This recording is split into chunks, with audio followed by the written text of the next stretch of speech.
محمد توقیر صاحب، سوال: کیا دعوت اسلامی کے اجتماعات میں جانا چاہیے یا نہیں جانا چاہیے؟ ہاں بھائی حمزہ، حمزہ پیچھے سے گردن ہلا رہا ہے۔ اتاری ہو نا آپ؟ ماشاء اللہ۔ تو دعوت اسلامی کے اجتماع میں جانا چاہیے یا نہیں جانا چاہیے؟ بالکل جانا چاہیے، کوشش کر کے جانا چاہیے۔ اس کی وجہ یہ ہے کہ آپ جانتے ہیں کہ دعوت اسلامی الحمدللہ احیاء سنت کی ایک بہترین تحریک ہے۔ تو اللہ نے اس تنظیم پر خاص برکت رکھی ہے۔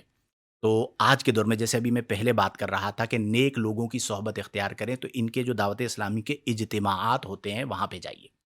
ذکر اللہ بھی ہوتا ہے، درود پاک بھی پڑھا جاتا ہے، دینی حوالے سے گفتگو بھی ہوتی ہے۔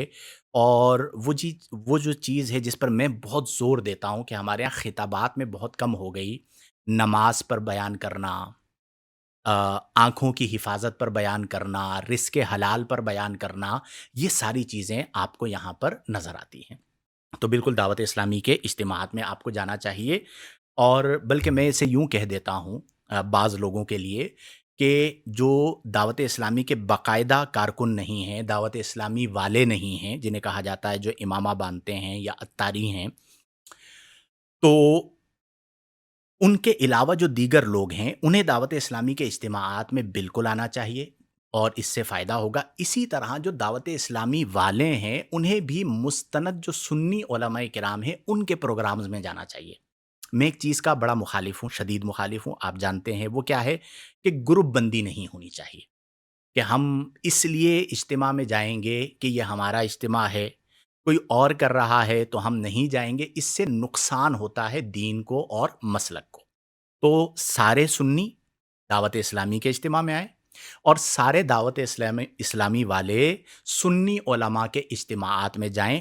دونوں میں کچھ ایسے لوگ ہیں جو روکتے ہیں، شاطر ہوتے ہیں، مکار ہوتے ہیں، اور بعض اوقات جو ہے نا ان کے اپنے کچھ ذاتی مفادات ہوتے ہیں، اور عمومی طور پر روکا اس لیے جاتا ہے کہ کہیں ہمارا بندہ کٹ نہ جائے۔ تو یہ غلط طریقہ کار ہے۔ میرے پاس اتنے لوگ آتے ہیں، آپ یقین کیجئے، کئی بار ایسا ہوتا ہے کہ کہیں اور ہوتا ہے تو میں کہتا ہوں بھائی چلے جاؤ۔ جو آپ نے کئی بار کہا نہیں، کہا وہاں جانا ہے تو ہمارا پروگرام ہوتا ہے، میں کہتا ہوں چلے جاؤ بھائی۔ تو یہ مطلب لازم نہیں ہوتا۔ تو جانبین سے پیار ہو، محبت ایک طرف سے ہو تو صدا دیتی ہے، محبت ایک طرف سے ہو تو صدا دیتی ہے، دو طرف سے ہو تو مزہ دیتی ہے۔